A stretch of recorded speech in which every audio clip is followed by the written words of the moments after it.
Momo looked at Izuku with concern, as the boy just stared at the orb with a dark look on his face.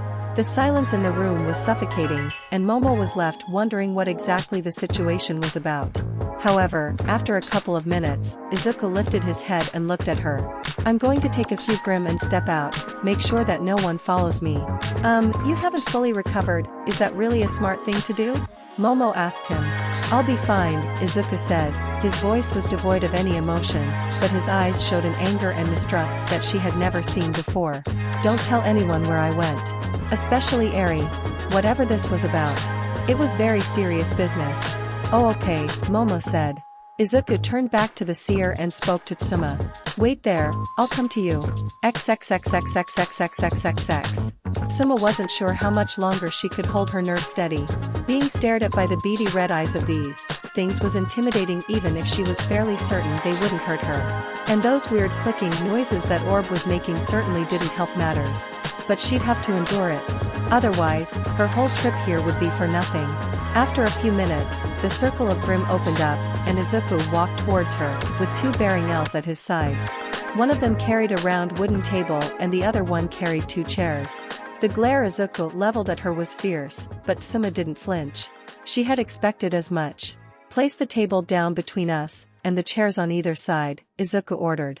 The Grim did as they were told, arranging the table and chairs for the two of them. Once that was done, Izuku sat down, his glare never wavering, his eyes locked onto her. "Sit," Izuku ordered. There was not a hint of politeness or hospitality. His tone was cold and harsh and left no room for argument. So she didn't argue. Tsuma simply sat down in the chair opposite to Izuku, trying her best to ignore the nightmare monsters surrounding them. "You must be the caretaker then," Tsuma said, trying not to show fear, and mostly succeeding, although Izuku could still hear a bit of a falter in her voice. "Judging from my welcome I think it's safe to say you know who I am, and what I've done." "Yes. But what I want to know is what exactly you're doing here," Izuku said. His voice was calm, but there was an easily detectable fury behind it. "Straight down to business then." Tsuma sighed, taking a deep breath before she explained herself. "I wanted to ask about Eri, how she's been if she's happy here. I'm curious as to why you think that's any of your business," Izuku responded, the fury in his voice becoming less and less restrained. "Considering you abandoned her, saying you wanted nothing to do with her whatsoever, all while calling her a monster. I'll need you to explain why you would say all that, only for you to come here, on my property, and suddenly ask how she's doing." Tsuma recoiled at that statement, looking as if Izuku's words had sunk into her like daggers. I'm sorry." There was a long pause between them as Izuku's expression shifted from cold fury to boiling anger. "You're sorry?" Izuku repeated. "You abandoned your daughter, gave them to your Yakuza leader father, called her a monster, and inflicted years of physiological trauma on her, that to this very day I am trying to fix, and your response is that you're sorry. What else can I say?" Tsuma started tearing up. "Hi, my husband. He was a doctor. We met a while back. Back in high school, back when I was trying to figure out what I wanted to do with my life. My father was heavily encouraging me to work for him, to become the next head of the Yakuza. I never really wanted to, but what else was I going to do? And then one day, I met him. I'd done something beyond stupid and broke my legs. I showed up and he did what he could before the ambulance got there. It wasn't just patching up my legs either. He stayed with me and he talked a lot. At the time I thought it was kind of annoying, but once everything was said and done, I was glad someone was there to keep my mind off the pain. After that we kept in touch and, well, I decided to go med school with him. And our relationship kept going from there until one day he proposed. He was the light of my life. Without him, I would have just been another criminal. He was my everything, and then one day, while he was playing with Eri, he just died. Tears were flowing down the woman's face, as she tried not to sob in front of him. All while Izuku's expression remained cold. I was angry, and scared. That I did what I did. Tsuma continued. And so you think that justifies anything? That it makes it okay to call your daughter a monster? To say that her quirk was a curse? To blame her for the death of her own father, when you knew very well it was an accident? Izuku shouted. I understand maybe not wanting to raise her anymore after that. Giving her to an orphanage, or maybe a family member that wasn't the head of the Yakuza. But you hurt her. Hurt her in one of the worst ways a parent could. When I found her, she was so confused as to why anyone would want to help her, would want to care for her, to show her affection. Because she thought she was a monster that didn't deserve to be loved. And you think any of what you just said makes that right? No, Sima sobbed. No, it doesn't. I know that. I've known that for years. Everything I did back then, even after Hai's death, it's inexcusable. When I got home after I gave Eri away, I sat there in my empty house, surrounded by pictures of my husband and my daughter, and after the rage subsided I kept looking at those pictures, her face and hair so much like mine, but she gets her kind eyes from her father. She was my daughter, and I gave her away. I gave away the last piece of Hai I had left. Izuku took a moment to look past his own anger at the woman who left Eri behind all those years ago and took a good look at the woman in front of him now. The word that came to mind was pathetic. If he looked closer he could see the signs of despair, beyond just the sobbing. Her hair for one was a tangled mess, that looked like it hadn't been kept in years. Her clothes were wrinkled and ruffled as if she had been using them over and over again. Her baggy eyes were red. At first, he thought that was just because she was Eri's mother. But if he looked closer he could see that they were bloodshot. And she was thin. Very, very thin. Like she hadn't been eating. Lastly, he could faintly smell alcohol coming off her, implying she was a heavy drinker. Either this was a very elaborate ruse, or she had genuinely been living in pure despair ever since she gave up Eri. Internally, Izuku's resolve softened. But only a bit. And he kept his guard up, not letting any bit of pity show on his face. I tried to take her back after I realized what I did, but it was too late. Sima sniffled. My father already deemed me an unworthy parent, and refused to even see me, or take my calls. I couldn't get her back. And is that why you're here? Izuku asked her harshly. To get Eri back? Is Eri happy here? Are you taking care of her well? Sima asked him once more. Izuku paused for a moment, thinking about his next actions, before he took out his phone, did a few things, and slid it over to Sima. Sima took the phone and saw that on it was a picture of Eri playing a video game with Kei and Kyoku, looking very into it, while also having a good time. Eri, Sima whispered, tearfully. She handled the phone very carefully as if it were Eri herself. Keep scrolling right, Izuku told her. Sima hesitated for a moment before she lifted her finger and scrolled right. The picture changed, now it was of Eri learning how to swim, with her inflatable unicorn floaties, helping keep her above water. After that was a picture of her trying apple pie for the first time, as she looked like her eyes were about to explode out of her head with how wide they got. She was literally crying with how much she loved it. Next was a picture of Eri working in the greenhouse to grow an apple tree.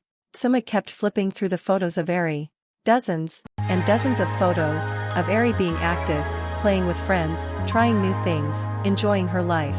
When she arrived at the last one, it was the picture from the amusement park where they were all together. Eri was surrounded by friends and family, smiling, and happy.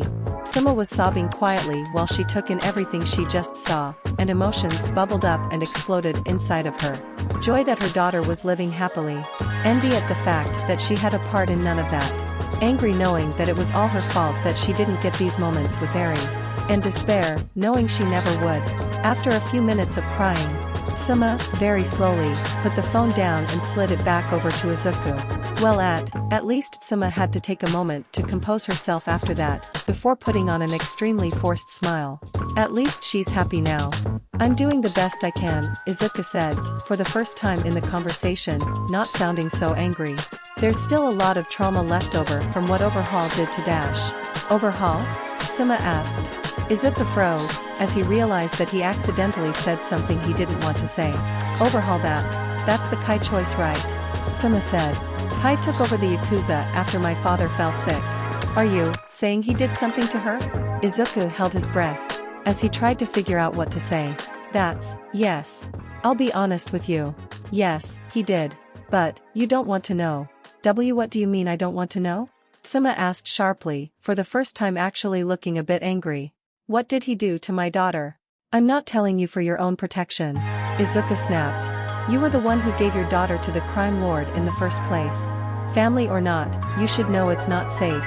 So even if you didn't know what was going to happen to her there, you're still partially at fault for it. And considering what he did and how you are now, I really don't think you want to know what happened to her. Suma backed down for a moment, taking a moment to ponder what Izuku had said.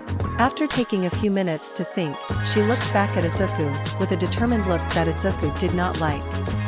You don't owe me anything. I don't have the right to ask you for anything. Suma told him. But please. I'm begging you. Tell me what he did to her. I don't think I'll be able to live with myself.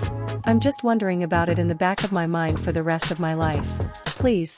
Izuku grit his teeth so hard he swore they might crack. After a few moments of consideration, Izuku gave in. Fine, Izuku said. But I need you to make me a promise. Anything, Suma replied.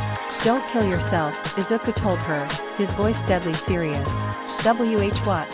Suma was completely taken aback by that request, her eyes widening in shock.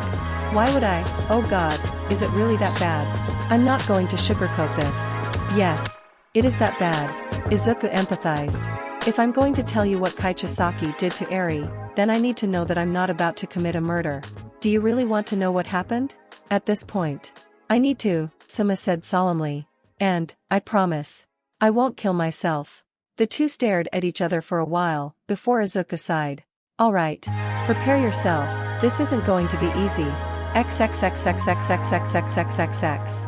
Ah! Suma screamed as she sobbed into the table, hysterically crying as she had been for quite some time now. Izuku watched this pitiful display with a pained look. He still didn't like the woman in the slightest, and in a way, this was still her fault, but he knew that she had never meant for this to happen, and in the end, he still hated to see people suffer. He'd told her almost everything. Pretty much everything he could tell her. Of course, he didn't tell her about the cork erasing bullets. But he'd told her all the horrors Overhaul inflicted upon her, both physically and mentally, all of which she technically had a hand in making possible. And he watched her break in front of his eyes. It reminded him of watching someone drown.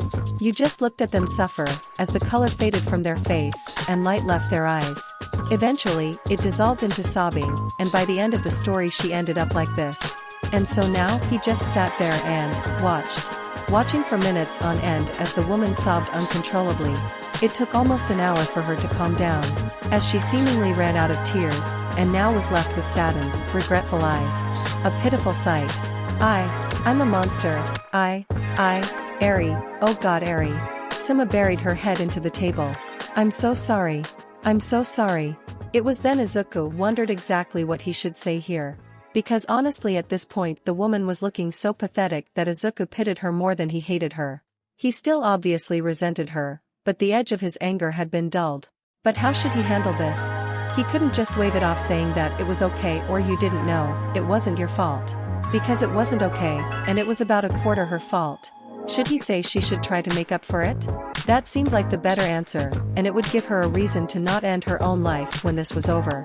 But how? He wasn't letting her near Eri. That was for certain. Because as much as pitied this woman, it wasn't worth the psychological trauma it caused Eri to see her, just so that way she could try and make right the wrongs of the past. So what could she do? The two of them sat there, in silence for a good few minutes. Until eventually, Izuku spoke up. This isn't going to change anything. He told her. This won't undo the damage done to Eri's mind. Crying and apologizing won't fix anything. If you're really sorry, then you'll have to do something to try and work towards making her life better. The woman looked up at him, a spark of life in her eyes, as she took in Izuku's words, and felt something close to hope. Yes, I'll do anything.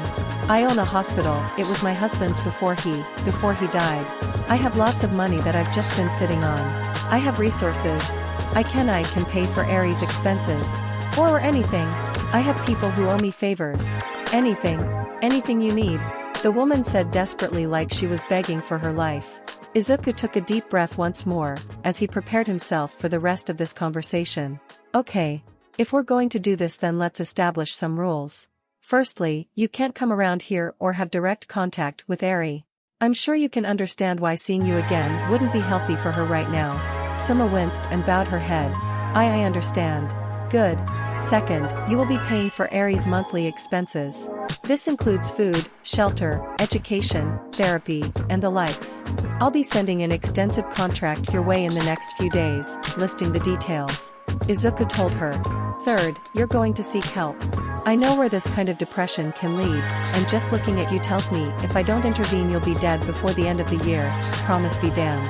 You have no use for Eri dead, and God forbid she finds about it, and she blames herself for your death. The woman's eyes widened in horror, before looking down at herself, seeing how much of a wreck she was, and how little she had taken care of herself these past few years. Yes. I understand. Lastly, you own hospitals, right? That means you have access to top-of-the-line medical supplies? Right? Izuku asked her, receiving a frantic nod from the woman. Good. I'll need some of those as well. Yes, of course. Sima agreed. And that's all for now, Izuku told her. If I need anything else, I'll call you. I understand. Here. Sima took a business card out of her purse and handed it to Izuku. That has my phone number on it. Eri isn't going to find out about any of this, is she? No, not yet. Izuku decided. She's too young. And the trauma is still too fresh. She needs years of counseling and therapy, but after that, I'll tell her about this arrangement. After all, she deserves to know, and once I do, what she does with that information will be up to her. If she wants to forgive you and reach out, form some sort of relationship, then I won't stop her. I will be watching very closely, but unless you do anything stupid, I won't intervene. But, if she decides not to forgive you, and to never see you again, you must respect that decision. Am I understood? Sima paused, looking at the ground for a minute, before speaking in a very hushed voice. Yes. I understand. Very well. Then I believe we're done here. Izuku stood up, snapping his fingers so the Grimm would collect the table and chairs. You should get going before anyone sees you. The Grimm will escort you off the premises. Sima stood up and bowed. Thank you. Thank you so much for everything. Not just taking care of Eri, but you've been kinder to me than I deserve. I owe you more than I could ever repay. I'm just doing what I think is right, Izuku said. And honestly, I can't bring myself to kick someone who's already down. Even someone like you. As Sima stood to leave, she said one last thing to Izuku. I'm glad that Eri ended up in the care of someone so kind. I know you raise her better than I ever could. And with that the woman promptly walked away, escorted by a small pack of Beowulfs. After she was out of sight, Izuku collapsed to his knees, and let out all the air he'd been holding in. He felt so tired. That had been so exhausting on him emotionally, and it hadn't gone anything like how he expected. Izuku didn't know what he was expecting, but it wasn't this. He wanted to stay angry and upset with Eri's mother for what she did, but the woman had clearly been suffering a fate that in Izuku's opinion was worse than death. Having gone through a terrible tragedy, and made even more tragic by her own poor decisions. And now left with nothing but regret and anguish, she just had to live the rest of her life like that. Sure, it was her own fault, but did she deserve to suffer like that? Did anyone deserve to suffer like that? Maybe? But it didn't feel right. At least not to Izuku. What would her suffering fix? What did anyone stand to gain from her pain? Nothing. It didn't help anyone. Not Izuku, definitely not Sima, and not Eri. Oh Lord, Eri. Izuku realized that he was inevitably going to have a conversation with her about this. He wasn't even mentally prepared enough to think about that.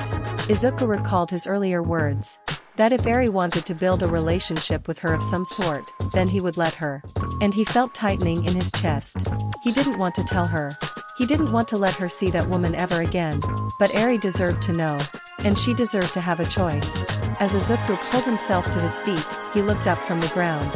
And into the beady red eyes of Yami.